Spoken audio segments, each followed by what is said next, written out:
3, 2. What's good, y'all? It's your boy J.Brock. Just Clapitup LA. You know what I'm saying? Right here with the homie Gary Biddy. You know what I'm saying? You see the brand. He had to make sure he had that. He ran a little late because of that. How you doing today, bro? Man, I'm good, man. I'm blessed. I'm happy to be here to support Kofi. Yeah. All of my peers that are here. I respect everyone here, and I'm just happy to just be a part of something that's for the people and for the city of LA. We don't have many outlets or many people being able to speak that are from our areas, so I'm just happy to be inside the conversation. Yeah, straight like that. Now, explain to them what you do in this industry and how you got involved, because you're a versatile guy. Explain to them what you do, man. I mean, to be honest, I do a little bit of everything because I was never really given anything. So I just kept finding my way, doing more and more and more, just trying to find a way to add value, trying to find a way in. And to be honest, I never really got a way in.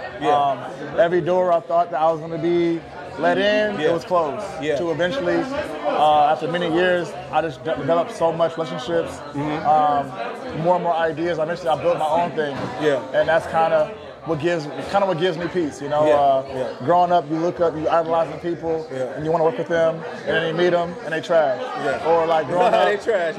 Or you grow up and you want to be a part of a label, or you want to work do this, and you get there, people are like jaded, depressed. It's like, damn, you know what I mean? So I'm kind of happy that God kind of pushed me away. Every time I thought I was going to be somewhere, or this was my goal job, or this was my dream thing, it just never worked out. And now every day I wake up, I'm living my dreams every single time. Okay, so how do you keep the motivation in the midst of that when you don't know how things are going to work, but you still like, okay, I'm going to go for it anyway? How do you keep the motivation and continue to push forward? Because people need to understand that you have to push forward in these moments. I would say a lot of it came from me, like how I was raised. Like, I'm from the jungles. That's like where I'm raised. I went to Hillcrest, Audubon, Dorsey. But throughout all that, the majority of my life I was homeless. So I've been my own since I was like 13 years old.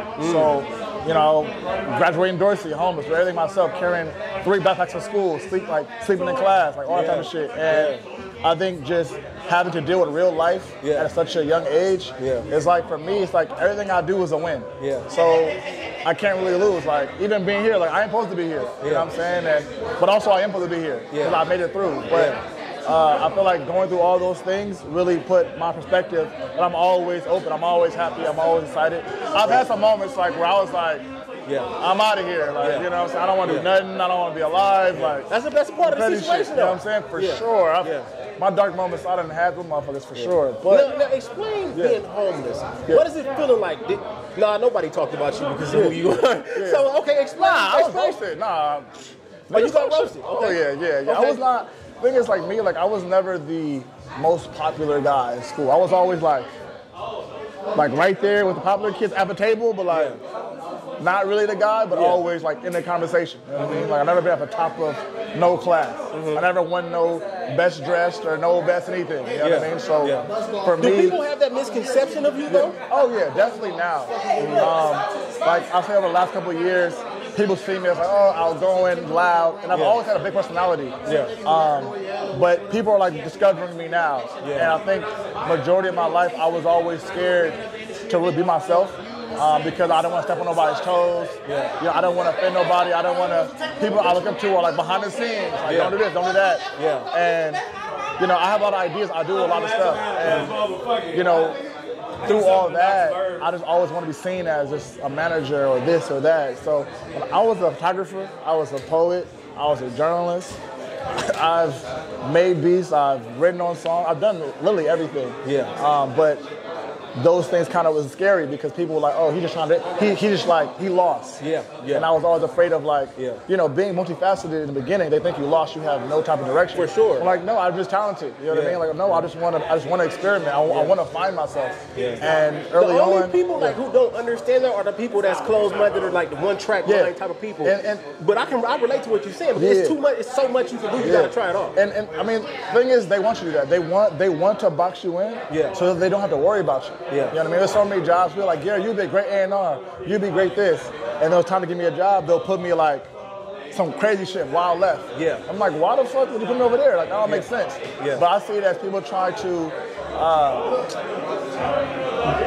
domesticate you. You know what I mean? They don't want you to be empowered. And the thing I learned early is that people will know your power before you do. Yeah, for sure, definitely. Now that I'm at where I'm at now, I'm like, I see why they was trying to slow me down a little bit. I'm like, nah, I get it, because now people see me now like I'm covering ground fast. I'm doing this, I'm doing that. It's like this is exactly what they knew was gonna happen. But they tried to stop it. So now me knowing that, and you know, not really having that look that I wanted to have, I'm doing my best to make sure I empower every single Gary, every single the next me or the next whoever. I'm bringing up execs, I'm bringing up artists. I'm giving everybody a fair chance because I feel like I was given one. That's you know right. What I mean, so that's what gives me hope. Like they can stop me. I got the torch right now, but with my torch, I'm gonna light everybody's torch. I'm gonna time pass to everybody. I'm not a gatekeeper. I'm not doing any of that shit because I know what it feels like to want to be a part of something and always be left out. And that's why I built my own thing. But even through building my own thing, I make sure that I extend the invite as much as possible. No matter how I come off, I'll troll a lot, I'll laugh a lot, do a lot of shit, but I am the most easy person to talk to, easiest to work with. Like I don't care. You know what I mean? And that's just me, I guess. No, but you know what? That's a beautiful thing because you were conditioned to do this throughout life, and you see where you stand today, and believing in yourself. So when you're building your own thing, you know, what are some of the things that you've had to accomplish in order to be able to stand on your own too? Like, this is mine. I went through this, and nobody can take this from me. Man, I would say every year I got my heart broke by an artist or by somebody. Somebody I worked with closely that did something or I didn't get credited for or somehow like credited on the private. Like I just get a lot of private praise, like you a genius, but no one ever say it publicly. You know what I mean? And I think it's changing now where like people are like, this is my peer, this is the guy.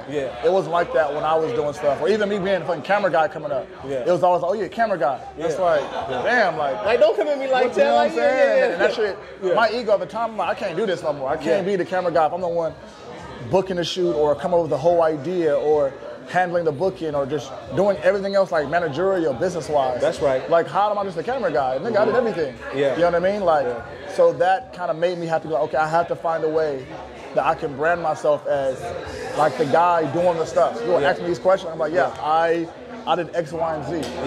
And also, I had to eventually start like clapping for myself. You know what I mean? If you don't clap for yourself, nobody else will. That's a fact. For sure. You know what I mean? So if nobody give you credit, say what you did. Don't be like, no. Say what you did and be proud on it. Because just like at a show or a movie, when it can be quiet as fuck, you hear that one few claps, now everybody clapping. You gotta be that person. You gotta clap it up for yourself. And eventually they're like, damn, you know what? He is dope. Right. She is fire. And you have to show up for yourself first before anybody will show up for you. That's right. So I don't know if I got off the question low key. No, bro. Speak your mind, bro. But that's kind of that's kind of how building my own. That's kind of why I did it. It started with me just working with artists here, working with artists there. I realized like, damn, like I'm doing everything for the artists, and I would like help artists get a lot of stuff, and then they'll like go with somebody else, or somebody else will like step in and be like, oh yeah, I was there from the start. I'm like, nah, you wasn't. So now I'm like, oh, okay, I'm moving wrong. Let me get my own business. Let me get my own like brand. Let me people know like she has Golden Triangle on some pictures on a CD or whatever the fuck it is. That, that's them. And that's the logo right there. That's on my hat. And get on the triangle for sure. And for me, like it got to a point where people see it as me. This is us. You know what I'm saying? This is my brother Trav, Malaku, Vid, Craig, Solo Jackson, Free P, Ketu, Taylor Alfred, DJ Ice, Nani. I probably got somebody, to be honest. But at the end of the day, like we a big ass squad. That's right. And that's just what it is. You know what I'm saying? We move as one big ass unit, and we want to extend the invite to everybody else. Like everybody in my squad, high key, all come from being homeless. That's some crazy shit. Every last one of us. That's crazy. So we try to make sure like we like really look out for the next person. You know what I'm saying? Each one teach one. Like, oh, you need a place to stay? Come in the crib. We got a bed, we got a couch, we got a floor. Like, I don't been on many floors. I don't mind. Hey, here, my whole living room, bro. I can have 10 niggas in there. I would not care at all, you know. So I think just having my own just kind of helped me be able to do what I always wanted for others. Yeah. So explain how being homeless has strengthened you. You know, because a lot of people, I mean, you know, I don't want to be homeless. I don't want to know what it's like, but explain how that has been used to your advantage when you look back at that today. Yeah, and when I said something like, it's not a stop story at all. Yeah. Like for me, like I chose to be homeless, by the way. It wasn't like, I kind of chose it and then kind of got put on me at the same time, but mostly I chose it. Okay. And the bright side on it was I never had a curfew. You know what I mean? So I'm doing what I want to do. Yeah. When people were in, like, I was in the clubs early. You know what I mean? Because who goes, like, I'm speaking in the club, going kickbacks.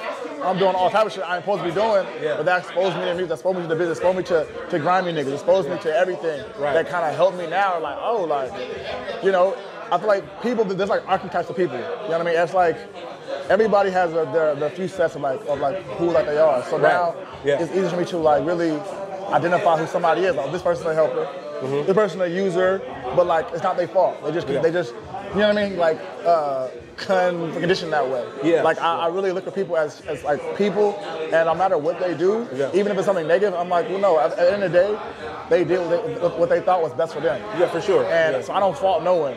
I could try and teach them. If they don't want to learn, that's cool. Like some people gotta learn their own way. You know what I mean? But I think that just comes with just living the life and just seeing people and like living through them. Everybody I work with, everybody I see is a mirror of me, is a mirror somewhere that I've been, or a mirror somewhere that I like want to go. That's for sure. So I try to make sure that I just be open as possible. You know what I mean? And that's a beautiful thing because, you know, kind of what you're saying, like, everybody has their, God gives everybody an obstacle for a certain purpose. And you got to capitalize on that. If you don't capitalize on it, then you can be in somewhere in life that you really don't want to be. But you got to be strong through that because God gives you nothing that you can't handle. And that's a beautiful thing. So when you look at everything you've been through in life and where you stand today, what do you clap it up for?